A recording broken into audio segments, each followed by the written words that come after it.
Chaque troisième vendredi du mois, les trois sorciers de Smart Bourse sont convoqués pour le débrief de l'échéance mensuelle. Philippe Béchade est avec nous ce soir, le président des Éconoclastes et rédacteur en chef de la Bourse au quotidien. Bonsoir Philippe. Bonsoir. Ravi de vous retrouver. Jean-Luc Hussac à vos côtés évidemment. Bonsoir Jean-Louis. Bonsoir tout le monde. Perceval, Finance, Conseil et Romain Daubry, membre de la cellule info d'experts de Bourse Direct, qu'on retrouve également chaque lundi à 12h30 pour le plan de trading. Et donc le troisième vendredi du mois, avec nous également au plateau, Romain, bonsoir. Bonjour Grégoire. Bilan de l'échéance, Romain, à vous la parole. Bon, j'ai pas l'impression que c'est une grande échéance. Le niveau de la dernière échéance, c'était la compensation de janvier, 7058,70. Et on a perdu 114 points sur cette échéance. On s'en sort plutôt bien dans le contexte, et c'est un marché qui tient plutôt bien. Alors il n'y a pas beaucoup de changements au niveau sectoriel, stratégique. Voilà, il y a un marché d'attente. On était un peu inquiet, on considérait qu'il y avait un biais un peu baissier et d'un peu de danger depuis le début de l'année. Il y a peut-être un tout petit peu de mieux qui se dessine là, mais on n'a toujours pas eu ce sell-off, cette capitulation qu'on attendait. C'est un peu le point d'interrogation. Donc on est un peu entre deux eaux, mais il y a des choses qui sont pas mal. On entame l'échéance du mois de mars avec un ratio de couverture équilibré. On était prudent au début février. Là, on est juste équilibré, ce qui est pas mal, surtout pour une échéance trimestrielle comme mars qui est importante, avec une zone de densité d'options qui nous a bien servi et qui a fonctionné 6 ou 7 fois au moins sur le mois de février, 6007, 6850, qui a extrêmement bien fonctionné. Là, la même zone, elle est plus large sur mars, c'est 6004, 6008. On peut carrément l'étendre. Elle est un tout petit peu plus basse. Ce qu'on peut en dire aussi, c'est qu'il y a 6009, 6007. On est coincé dedans pour l'instant. En dessous, c'est un petit niveau d'amortisseur entre 6000 et 6100, et en dessous, il n'y a rien jusqu'à 5006. Donc, il faut, voilà, ça permet de mettre ça donne en la perspective les niveaux et les risques en cas d'accélération de la correction. 6004, 6008, ça a l'air d'être un niveau solide. Est-ce qu'on va continuer notre vague de correction ou est-ce qu'on va rebondir enfin sur 6008 ? Ça se joue sur les niveaux actuels. Il y a un tout petit peu plus d'intérêt sur le futur CAC 40. C'est moyen, 300 000 contrats futurs ouverts contre 350 000 en moyenne. Donc ça progresse un petit peu par rapport au mois précédent, mais c'est encore ténu. C'est un jeu assez ouvert en fait. On ne prend pas énormément d'initiatives dans ce contexte-là. C'est ce qu'on peut dire sur les marchés dérivés en Europe. Après, du côté des marchés américains, là il se passe des choses aussi. À l'échéance du mois de novembre. Des marchés qui ont le plus baissé. Qui ont plus baissé. Ce qu'il faut avoir en tête. Et effectivement, on remarquait qu'à l'échéance du mois de novembre, les ratios de couverture étaient particulièrement complaisants, 0,8 sur le total put-call ratio, avec 513 millions d'options ouvertes. Et puis là, on entame le mois de mars avec un ratio de couverture qui est à 1,04 aux États-Unis, donc qui remonte très sensiblement. Il y a plus de protection que d'options d'achat. Plus de protection que d'options d'achat, ce qui n'était pas le cas depuis longtemps, notamment sur l'indice 1,42, c'est carrément couvert. C'était pas non plus le cas. Et la position globale a diminué puisqu'il n'y a plus que 427 millions de contrats d'options ouverts. C'était une baisse de 16-17%.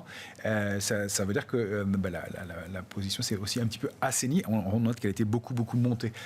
Donc il y avait un excès d'optimisme et une position ouverte importante. On atterrit plutôt en douceur pour l'instant. On note que les opérateurs ont bien anticipé les risques et les nouvelles et donc se protègent. C'est plutôt au chapitre des bonnes nouvelles, ou en tout cas d'une certaine stabilité sur le marché, jusqu'à certains niveaux, bien entendu. Mais Donc en Europe, vous décrivez le ratio de protection put-call comme étant équilibré. Aux États-Unis, on est dans une dimension de prudence. On est un peu plus prudent là-bas. Il y a eu même beaucoup d'options de vente ouverte. Ça c'est tassé un tout petit peu, mais on sent que les opérateurs anticipent cette baisse possible. Alors la hausse des taux, les conflits, tous les éléments de contexte actuel. Ce qui était à noter, ce qui était intéressant, c'est que manifestement les opérateurs et les investisseurs ont plus accès à l'information, ils se protègent mieux, ils réagissent mieux. Ce que ça a comme incidence sur le marché, c'est que c'est un marché qui devrait consolider un petit peu, baisser un peu, qui n'y arrive pas. Et c'est pour ça qu'on est vraiment capé, effleuré. On est vraiment bloqué entre deux zones.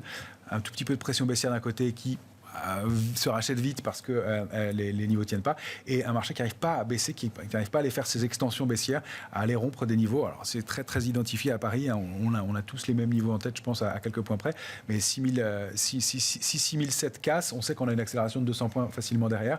C'est 6720, 730 pour l'instant. À chaque fois on rebondit dessus très nettement, et même on s'est appuyé 2 fois de façon flagrante et assez rapide sur 6828 points sur le futur CAC 40, ce qui en fait un niveau de support un peu plus important. important puisqu'on a des réactions sans clôture en dessous, et des mèches fortes, donc il y a du rappel. Ça, c'est plutôt au chapitre des choses positives. En revanche, on n'arrive pas à déborder 7003 déjà sur le futur, qui est la médiane d'un grand range. Donc, il faut avoir en tête 6828 en bas, 7147 en haut sur l'indice parisien. Il n'y a pas grand-chose de plus si on ne sort pas de ces bornes-là. Bon. En clôture. Un marché un peu bloqué, Jean-Louis, comment vous qualifiez la situation? Qu'est-ce qui caractérise ce marché aujourd'hui? Est-ce que le fait d'être bloqué, d'aller tester régulièrement les mêmes niveaux techniques, est-ce que ça rend ce marché plus vulnérable ou pas forcément? À cette question, le mois dernier déjà, là, cette même question, j'avais beaucoup de difficultés à répondre en vous disant il est difficile à juger ce marché, il n'envoie pas de direction forte, d'indication forte. Et puis à la fin, je vous ai quand même dit, bon, je pars vendeur. Voilà, ce week-end, je ne sais pas si vous vous souvenez, C'est vrai. je pars vendeur. On a vu une belle baisse d'ailleurs après la dernière échéance. Il y avait une alerte. Ouais. Et en fait, tout s'est passé le lundi dans la semaine. On a fait les plus bas pratiquement là. Après, c'est vrai que quand je disais tout à l'heure, on a fait un bon mois, en discutant, on l'a fait pratiquement dans les 3 premiers jours. Après, oui, on a fait des petites choses, mais c'est resté bizarre. Les marchés sont restés extrêmement résilients. Parfois, il y avait des peurs un peu. Moi, j'ai toujours écrit ne surestimez pas les probabilités d'un événement qui a quand même des chances très faibles d'arriver, etc. Mais ça, c'est le côté du biais humain, biais cognitif du trader aussi. Donc, ce qui nous a amené des mouvements extrêmement violents, sans aucune justification fondamentale. On a vu les algos vraiment maîtres du jeu, parce que de toute façon, il n'y avait pas de quoi prendre d'initiative du côté des gérants, pas de visibilité, des menaces, des prix quand même qui étaient... on est à 7000, hein, on n'est pas à 5000. Donc voilà, les marchés sont restés très sensibles aux déclarations, aux fausses déclarations, enfin aux rumeurs parfois, parce que franchement, celle qui nous a fait baisser fort là, il y a quelques jours, c'était un peu exagéré, mais bon, le marché a rebondi. Chacun entretient son narratif. Oui. C'est un marché de narratif, Voilà. ça fonctionne comme ça. Mais c'est surtout un marché aussi qui entend les menaces qui sont faites, d'un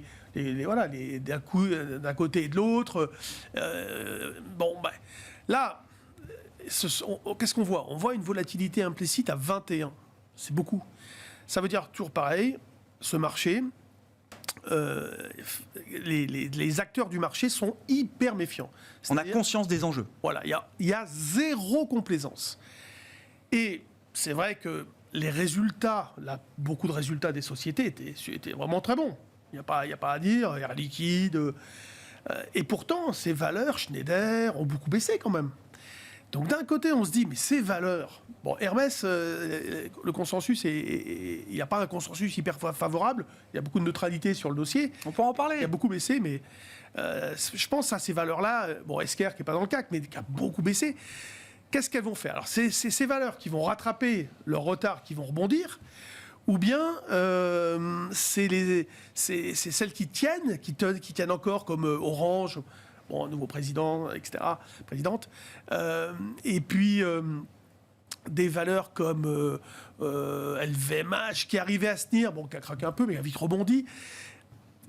C'est difficile de se faire une idée. De toute façon, là... Ça, c'est lié à quoi, Jean-Luc? Parce que vous dites en même temps, vous dites les gérants ne prennent pas de décision de pari. Et c'est vrai, en tout cas, ceux qui viennent, tout le monde, je suis d'accord avec vous, est très prudent. Les expositions ont déjà baissé depuis un petit moment, etc. Donc ce discours-là, j'y adhère. Mais pour faire bouger des valeurs... comme vous les décrivez, des grosses capis sur des bons résultats, est-ce qu'il y a des programmes de vente derrière, de gens qui se délestent, qui profitent justement de ces moments-là pour se délester, s'alléger encore? Quand il y a des tensions dans le monde, les Américains ont tendance à se recentrer sur les États-Unis. Ah oui. Et il ne faut pas oublier ça, c'est systématique. Ils vendent tout, ils allègent leurs investissements sur l'Europe, etc. Bah oui, et ça, sur les US aussi, j'imagine, c'est quand même les marchés américains qui baissent le plus. Ouais, là, oui, mais parce que vous avez vu ce qu'ils avaient monté également. Donc, c'est quand même... Non, mais... Alors, peut-être que sur leur marché intérieur, ils l'ont fait aussi, mais en règle générale, sur tout ce qu'ils ont en Europe, etc., oui. Ils allègent. Bon, voilà. Ça, c'est un fait qui peut expliquer pourquoi certaines valeurs ont beaucoup baissé, etc. Puis après, c'est pas que des gens sont venus vendre, c'est qu'ils se sont reculés dans leurs achats, tout simplement. petit à petit. On voit bien que les volumes sont à chaque fois des volumes d'arbitrage, ex-cash futur, options, etc. Ça se voit avec la vitesse des mouvements. Quand vous voyez des mouvements hyper puissants, rapides, sans aucun retracement, constants, pendant parfois 1 heure, 2 heures, ça, c'est pas des gérants qui tout d'un coup se mettent à acheter. Ça, c'est des algos qui vont jusqu'au bout de leur rôle, c'est-à-dire si c'est par exemple un phénomène de, je sais pas moi, une gestion de delta qu'il faut acheter du CAC au fur et à mesure que ça monte, etc. Donc ça va jusqu'au bout, jusqu'à que le delta soit nul, par exemple, si c'est un algo de gestion de delta. Et donc on voit beaucoup de mécaniques de construction qui se mettent en place, construction, déconstruction, et donc ce marché a passé beaucoup de temps à tourner en rond.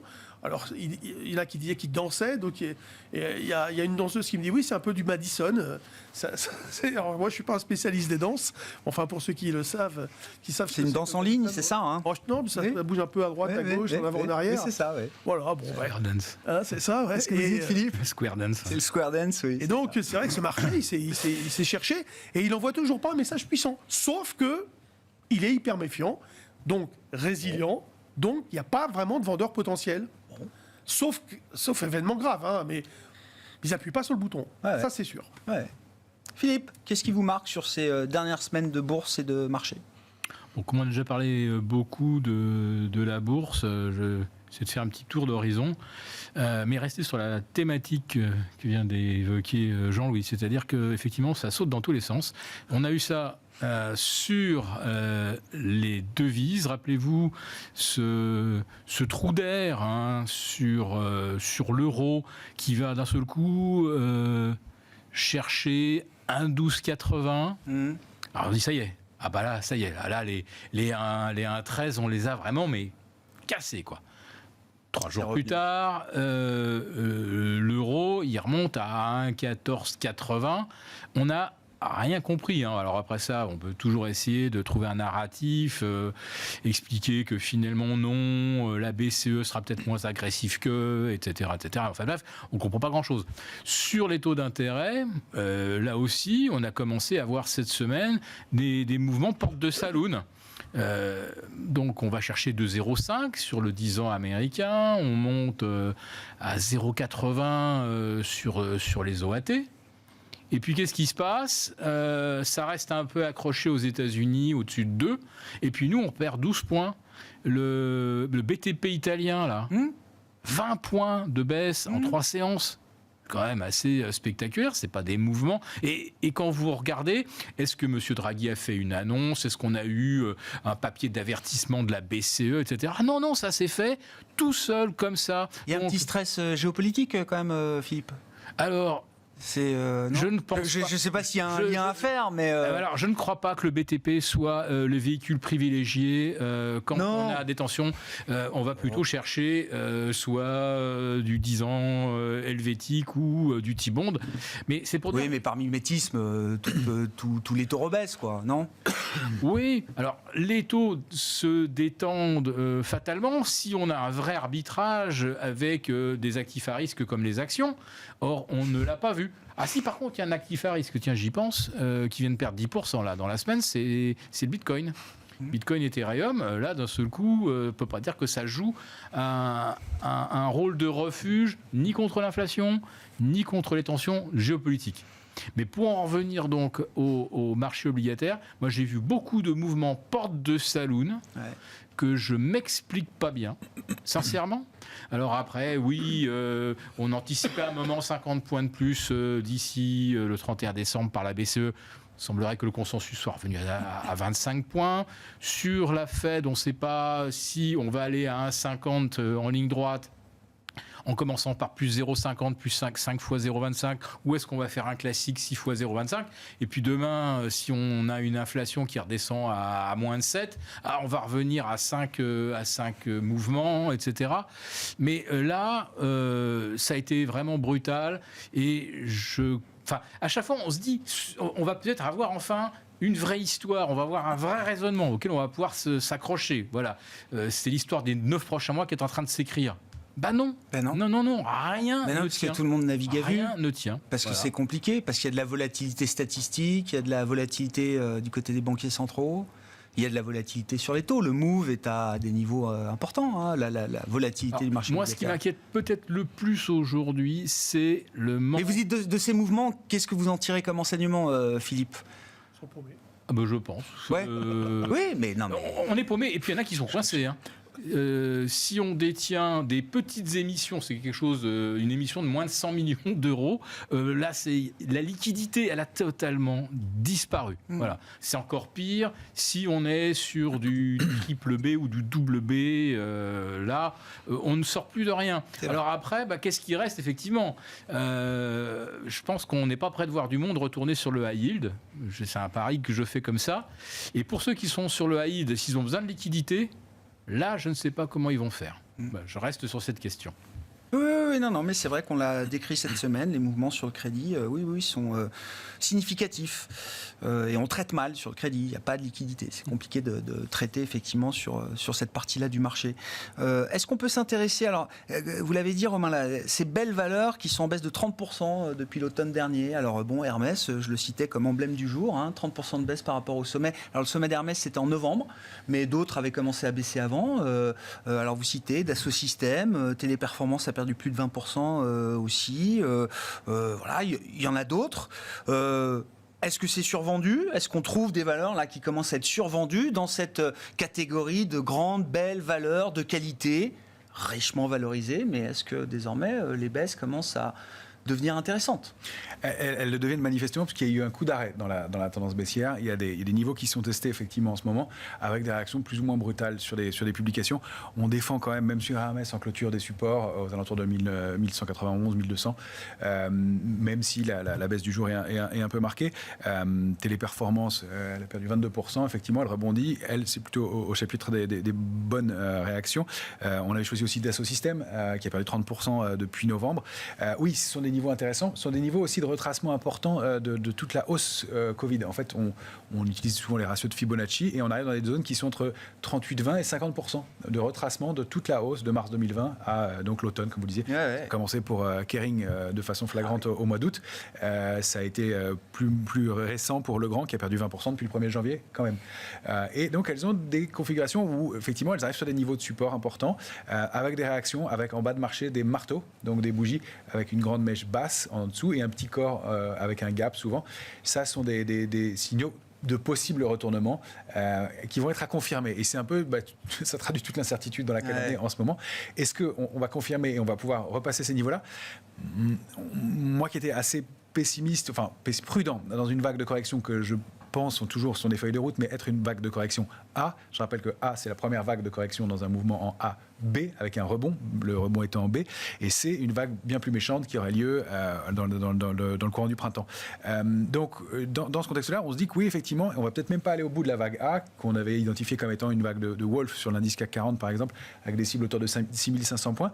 Là, les réactions qu'on a depuis le début de la semaine, l'Eurostoxx qui casse 4039 et qui casse un canal haussier de moyen terme en début de semaine, violemment, en s'éloignant vraiment de la borne, et qui le réintègre quasiment instantanément, c'est encore une fois un signe de résilience énorme.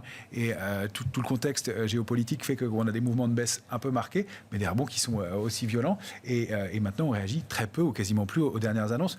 On reste à l'équilibre. Alors, c'est un peu plus lourd là depuis quelques heures aux États-Unis, mais globalement, c'est plus une consolidation qui se met en place. Donc, c'est toute la question. Est-ce qu'on va rompre les niveaux et aller faire ce petit sell-off petit, je ne pense pas qu'il soit énorme compte tenu du contexte qu'on a décrit depuis tout à l'heure, pour rebondir ensuite.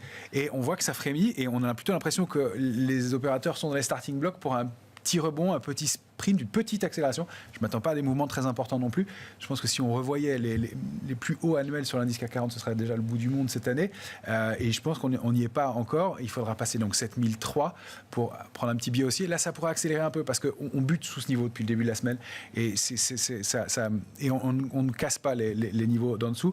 Donc, il y a un petit contre-pied. Il y a du pessimisme. Il y a des opérateurs qui sont qui ont beaucoup de cash. Il y a beaucoup de particuliers aussi qui le disent, qui sont liquides et qui attendent des opportunités pour rentrer. Et on sait que quand tout le monde veut acheter sur repli, en général, c'est pas ce qui se produit. Donc, il peut y avoir ce petit contre-pied à court terme. Alors, est-ce qu'on va aller chercher 6005 avant d'aller chercher ces 7140, 7150, peut-être 7250 c'est vraiment là la question. Et ça peut se jouer ici. Ça se fera pas sans ces valeurs-là, je pense.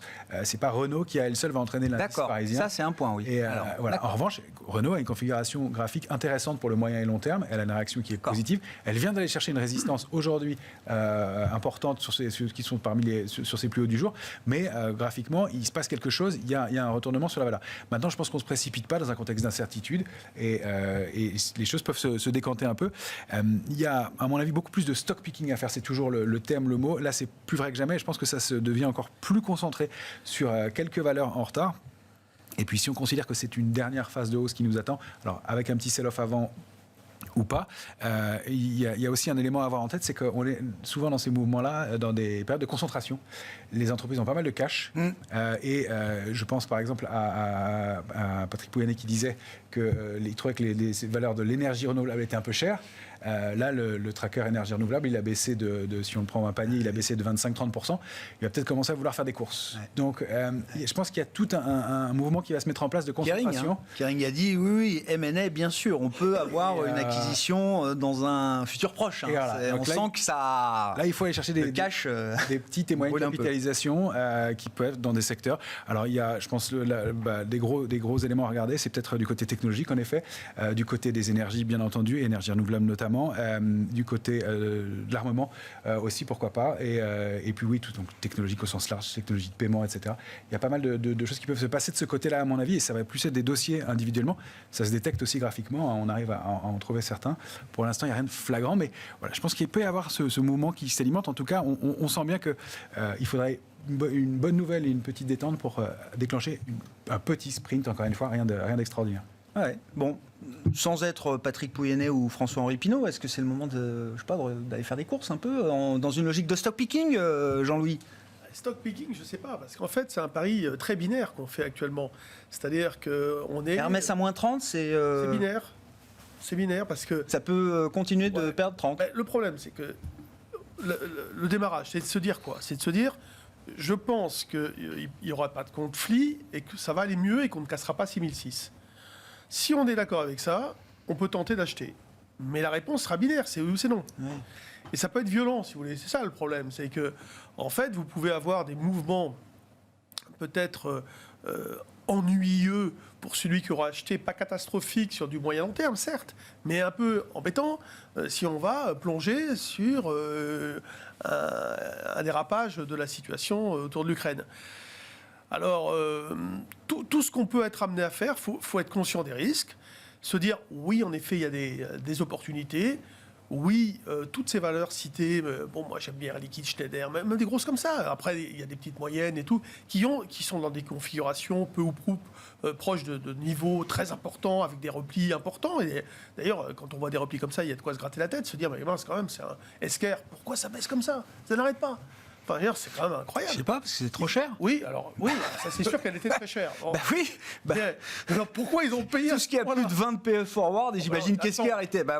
Mais non, mais bon, pourquoi ils ont payé à ce point-là 300 et quelques, etc. Bon, enfin, et là, ça devient un peu excessif peut-être à la baisse, mais c'est vrai qu'il faut d'abord répondre à la première question. Et si on achète là, alors pourquoi le stock picking pas évident ? Parce que c'est violent, c'est-à-dire que si vous avez la chance d'acheter sur un plus bas temporaire et que ça remonte, vous allez faire votre trade d'aller-retour. Mais si ça continue un cran en dessous, vous ne reverrez pas forcément au-dessus. Et c'est en cela que c'est binaire.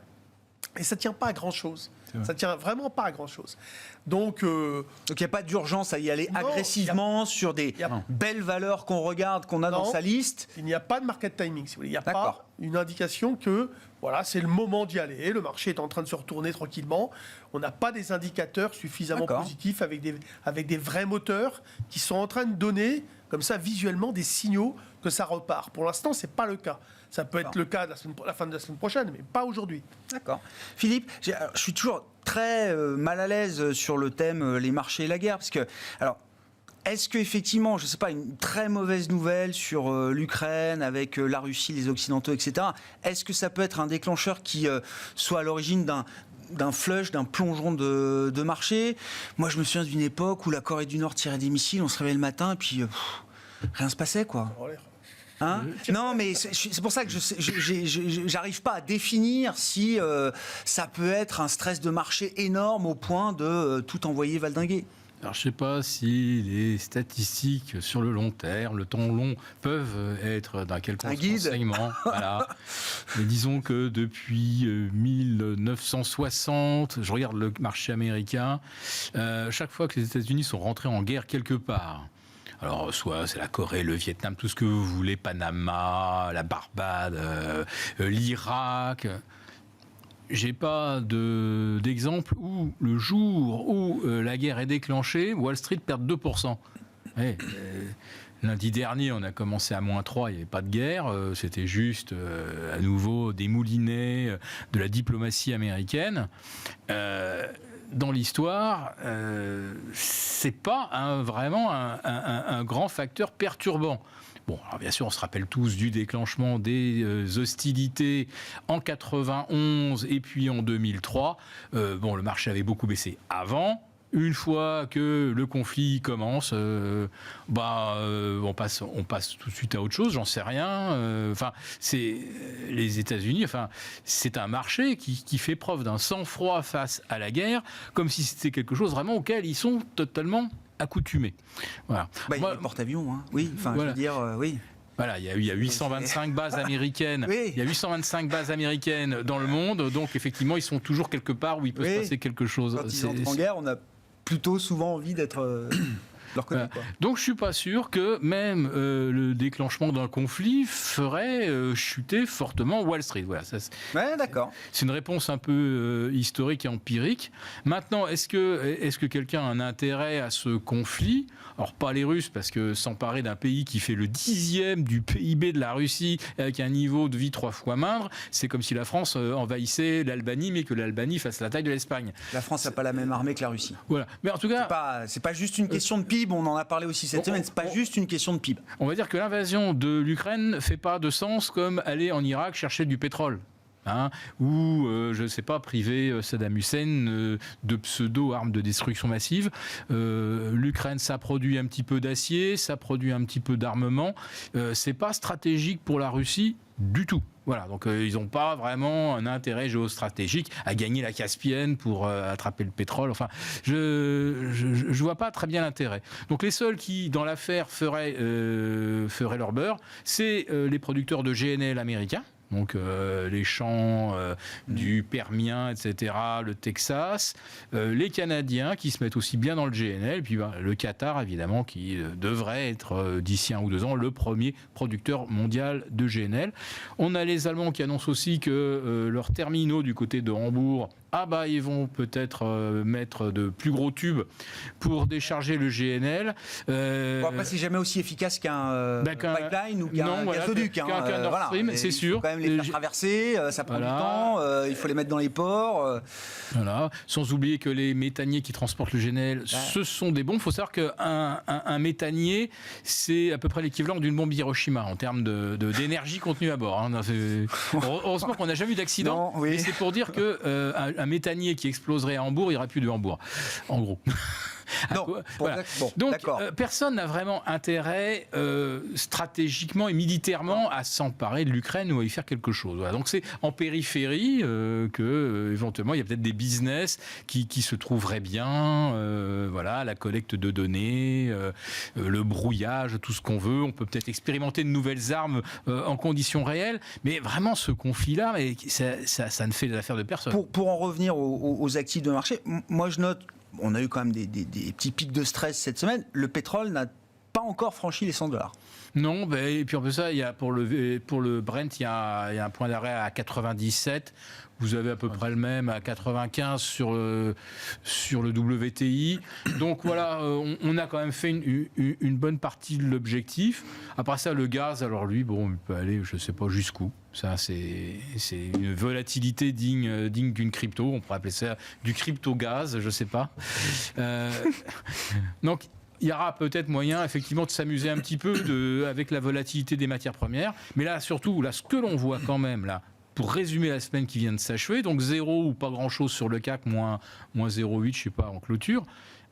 C'était la semaine quand même de l'or et de l'argent, avec le franchissement là de très importants seuils de résistance. Et là, on peut essayer d'y trouver effectivement un lien avec le géopolitique, l'or, le refuge, patati patata. Ou alors, on réalise que les banques centrales vont peut-être pas aller très au-delà de 1,50, 1,75 en termes de loyer de l'argent. Prochain chiffre d'inflation aux États-Unis qui sera 8%, où on nous dira qu'il faut absolument faire des hausses de taux de 100 points de base dès le premier meeting. Ça se passera probablement moins bien pour l'or. Mais à partir du moment où vous vous dites que à 1,50 ou 1,75, c'est fini l'histoire. Les métaux précieux, ils ont déjà anticipé ça tout le long de l'année 2021. En 2022, si ça s'arrête à 1,50, 1,75... Donc c'est un gros feu vert, quoi. Ah bah c'est un gros feu vert, parce qu'on a déjà pricé, là, on veut dire, la concurrence déloyale des taux par rapport à quelque chose qui rapporte rien. Bon. Cas d'investissement des précieux, là, on en parle souvent avec vous, Romain, de l'argent notamment. Oui, parce que l'or était à $1 $900 là aujourd'hui. À peu près, oui. Oui, effectivement, c'est important parce que dans l'allocation, voilà, on parlait beaucoup des actions. Nous, on était très sous-investis. Donc c'est vrai qu'on prend des petits risques avec, je suis tout à fait d'accord avec ce que disait Jean-Louis, une incertitude. Il y a des niveaux et on constate que les opérateurs ne se jettent pas sur les valeurs de toute façon et que si c'était des points d'entrée francs et massifs, on aurait des rebonds plus marqués. Donc, et en plus, on considère toujours qu'on est dans une phase de correction globalement et qu'on peut assister à un rebond. Donc, effectivement, côté action, on est parcimonieux, on met des stops courts et on accepte d'avoir tort et de sortir rapidement si ça ne confirme pas. Sur les matières premières, oui, nous, ça fait partie de nos grosses allocations.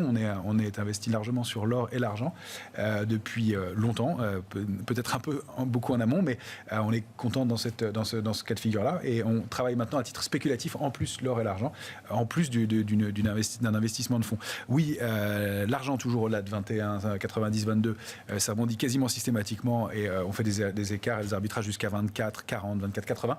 Si on arrive à dépasser 24, 80, 25, là ça devrait accélérer, retourner chercher 28, 10, pourquoi pas 28, 80 au moins.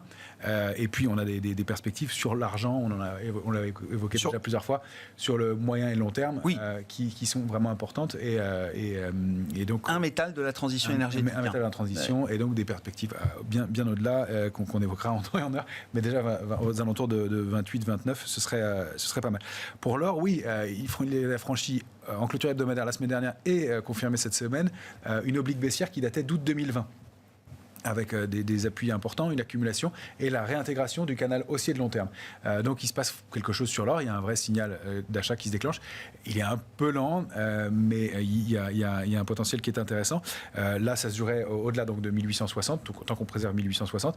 Il y a cette barrière à 1900-1910, et ensuite c'est 1977, et puis la cible du mouvement, elle se situe entre 2080 et 2115 $ l'once. On a bonne chance d'aller chercher ces cibles-là dans les semaines qui viennent. Ça fait partie des allocations, oui, intéressantes, à mon avis. Et là, c'est des tendances haussières affirmées. Et qui sont construites depuis longtemps et qui sont en train de se déclencher. Donc, on aimerait mieux clôturer un certain temps au-dessus de ces niveaux-là, mais il se passe quelque chose et il y a un vrai signal qui se met en place de ce côté-là. Quant au pétrole, oui, on arrive à des niveaux qui sont charnières. On l'évoquait, il y a un petit peu de divergence. On voit que l'indice CRB est en train de sortir par le haut de son canal haussier, mais avec des divergences, et puis qui fait des allers-retours. C'est un peu nerveux. Le CRB, c'est 19 matières premières, dont 40% de pétrole à peu près. Donc, on voit que ça pêche un peu de ce côté-là, et le call est toujours haussier. On a le droit d'alléger et d'essayer de se replacer si on va être stratégique. Sur le moyen et long terme, je pense qu'on n'a pas fini de voir des mouvements haussiers, bien sûr. Bon, sur les matières premières, Jean-Louis, si vous avez des commentaires à rajouter. Puis un mot des devises, ça a déjà été évoqué rapidement par Philippe, mais c'est vrai que, mis à part le côté un peu refuge du dollar, au final, toujours une grande stabilité sur l'euro-dollar. Hein. Ah ben là, c'est terrible. Hein. Bon, l'or, oui, bien sûr, il a... Une stabilité terrible. C'est bien que les devises soient stables. C'est pas bon pour les traders, je suis d'accord. Ouais, justement, je tout à l'heure d'un trader d'une banque importante qui me disait, qui vient de la quitter, et qui me disait, tiens, j'ai eu des coups de fil de hedge fund. Ils limitent leur activité sur le Forex. Ils baissent d'un cran, et par contre, vu la vol qu'il y a sur les actions, ils augmentent. Ouais, ils se reportent. Ouais. Il n'y a plus rien à faire pour eux en tant que fonds d'investissement alternatif sur du Forex qui ne bouge pas. Quoi. Ils vont sur les indices. Et c'est vrai que l'eurodoll, il est resté, mais même là, il a un 13,35, truc comme ça, il bouge pas. Entre un 13 et un 13,90, là, ça fait depuis tout le début de la semaine, hein, il ne fait rien, rien du tout. Donc en général, quand il y a des crises, c'est vrai que le dollar a tendance à remonter. Bon, donc... il a déjà monté le dollar. Voilà, il est déjà monté, on est allé plus bas. Donc l'euro était en train de remonter. Ouais. Et voilà, quand je disais il y a quelque temps un 15,50, c'est le niveau au-dessus duquel on passera acheteur. Bon, moi j'ai stoppé mes positions à la vente, mais pour prendre un billet neutre au-dessus d'un 13,50. Maintenant, au-dessus d'un 13,50, je m'amuse, je suis dans une zone neutre. C'est vrai que on a là pour le coup un stock picking entre guillemets, mais on a un comportement opportuniste, on achète, on vend, on achète sans privilégier, avec des stops en effet là aussi extrêmement bien déterminés, un 14,50, tu peux prendre un 12,50 et puis travailler là-dedans, mais bon c'est vrai qu'il y a très peu d'écart, très peu d'écart. En même temps, il n'y a pas trop de risque de perdre. Parce que ça bouge pas trop. Donc, tu as beau faire pas forcément la meilleure vente qui soit, mais tu repasses par la case départ ou plus bas et tu t'en sors à chaque fois. Donc, ça va certainement évoluer. Mais en attendant, c'est vrai que le dollar profite un peu, le yen et le franc suisse, en général, dans les crises, c'est comme ça que ça se passe. Bon, mais c'est vrai qu'il n'y a pas de mouvement remarquable, d'intérêt remarquable actuellement sur les monnaies. C'est vrai. Bon. Il y a des choses qui se passent sur le Forex ou pas, Philippe, de votre point de vue? Moi, j'ai lu quelques trucs, là, par exemple, sur le câble, la devise britannique. Livre, oui. Visiblement, il y a un truc qui se met en place. Non? La livre est mieux. Voilà. Moi, il y a aussi le yen. Ah, le yen. Moi, je vois qu'on était à 0,003% de rendement sur le 10 ans japonais. Et puis maintenant, on est à 0,020, 0,23. La banque centrale japonaise a l'air de laisser filer... Alors là, c'est plus 20, moins 20. Hein, c'est ça, sur le 10 ans japonais, la bande de fluctuation. Hein. Oui, donc c'était même 10. C'était même 10, moins 10. Et là, on en est sorti, personne n'en a parlé. Donc ça va très très bien. Si on a parlé, donc quoi, voilà. On va normaliser sa politique monétaire? Qu'est-ce qui se passe? Non, je remarque simplement que la Banque centrale japonaise n'intervient pas, alors qu'elle était ultra vigilante. Quand elle était à 0,09, alors là, boum, elle arrivait et ramassait tout ce qu'il y avait. Et puis ça soutient le yen. Je dis pas qu'il faut faire du yen l'équivalent d'un franc suisse, évidemment, mais ça peut faire du sens de s'y intéresser. Ouais. Il y a aussi un autre domaine qu'on n'a pas trop évoqué, mais qui est quand même l'immobilier. Alors là, une tendance qui reste royalement haussière. Voilà, les taux, les discours, tout ça, ça passe, mais alors comme une lettre à la poste, ça glisse comme sur les ailes d'un canard, ça continue de monter, mais j'entends quand même que la BCE s'inquiète, et le dit de façon la plus claire, elle s'inquiète d'une formation de bulle ou d'un contexte de bulle sur l'immobilier. Et c'est vrai qu'aujourd'hui, si on veut plus aller sur l'obligataire, parce que je pense qu'effectivement, il y a pas grand-chose ou plus grand-chose à gratter et que de mauvais coups à prendre. Sur les actions, c'est quand même beaucoup ennuyé.